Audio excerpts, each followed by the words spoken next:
سورۃ قریش بسم اللہ الرحمن الرحیم لإلاف قریش ایلافہم رحلۃ الشتاء والصیف فلیعبدوا رب ھذا البیت الذی اطعمہم من جوع وآمنہم من خوف۔ قریش کو مانوس رکھنے کے لیے اللہ نے ان کے دلوں میں محبت ڈال دی، رحلۃ الشتاء والصیف، سفر کی سردیوں میں بھی اور گرمی میں بھی۔ اس میں اشارہ ہو رہا ہے کہ جو ایسٹ ویسٹ ٹریڈ میں قریش کو مونوپولی حاصل ہو گئی تھی۔ پہلے یہ ٹریڈ قوم سبا کے ہاتھ میں تھی، جبکہ عروج کا دور تھا یمن کا۔ تو ہوتا یہ تھا کہ ہندوستان سے اور جاوا اور ملایا اور سماٹرا، بورنیو اور چین سے سارا جو سامان تجارت آتا تھا وہ یمن کے ساحل پر، کیونکہ نہر سویس تو تھی نہیں۔ اب ایک طرف وہ ہے فار ایسٹ، ایک طرف ہے یورپ، اور یورپ کو اور فار ایسٹ کو ملانے والے کوئی آبنائے نہیں ہے، پانی۔ اور وہ راستہ جو ہے round the Cape of Good Hope, وہ تو 1498 میں واسکو ڈی گاما نے تلاش کیا ہے، گویا کہ حضور کی بعثت کے 800 برس بعد۔ اس وقت کیا شکل تھی کہ سارا یورپ کا سامان تجارت آیا تھا فلسطین کے ساحل پر، شام کے ساحل پر، اور یہاں سے سارا مال آ کر اترتا تھا یہ یمن کے ساحل پر۔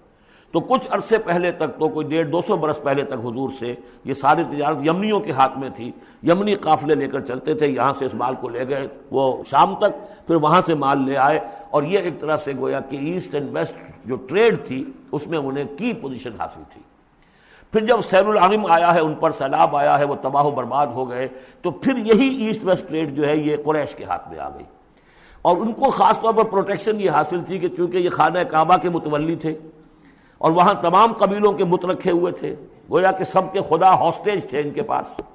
لہذا ان کے قافلے پر کوئی حملہ نہیں کر سکتا تھا، کسی اور کا قافلہ بچ کے جا نہیں سکتا۔ اس قافلے کو لوٹتے تھے بدو، اور اس کو جو ہے کوئی حفاظت نہیں ہوتی تھی، لیکن قریش کا قافلہ بدو دور رہتے تھے کہ یہ تو خانہ کعبہ کے متولی ہیں، اور اگر ہم نے ان کا قافلہ لوٹا یہ ہمارا بت اٹھا کے پھینک دیں گے باہر وہ خانہ کعبہ سے۔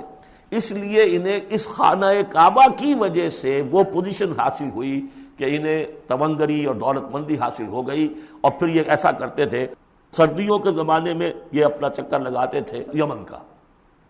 اور گرمیوں کے زمانے میں جاتے تھے شام کی طرف، فلسطین کی طرف، کیونکہ وہ گرم علاقہ ہے تو وہ سردیوں میں، اور یہ چونکہ زیادہ ٹھنڈا علاقہ تھا وہ گرمیوں میں۔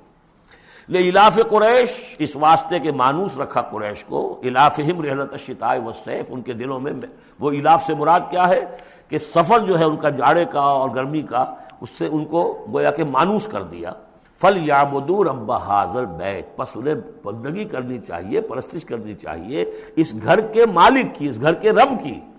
انہوں نے یہاں لا کے 360 بت رکھ دیے ہیں، انہیں چاہیے تھا کہ خلوص اور اخلاص کے ساتھ جو اس گھر کا اصل مالک ہے، جس کی توحید کے لیے یہ مرکز بنایا تھا ابراہیم نے، ان کے جد امجد نے، اور کہا تھا کہ ربنا لیقیموا الصلاۃ، تیری نماز قائم کرنے کے لیے میں نے یہ گھر بنایا ہے، تو اس کو انہوں نے جو ہے بت قدا بنا دیا۔ دنیا کے بت قدوں میں پہلا وہ گھر خدا کا، ہم اس کے پاس ماں ہیں، وہ پاس ماں ہمارا۔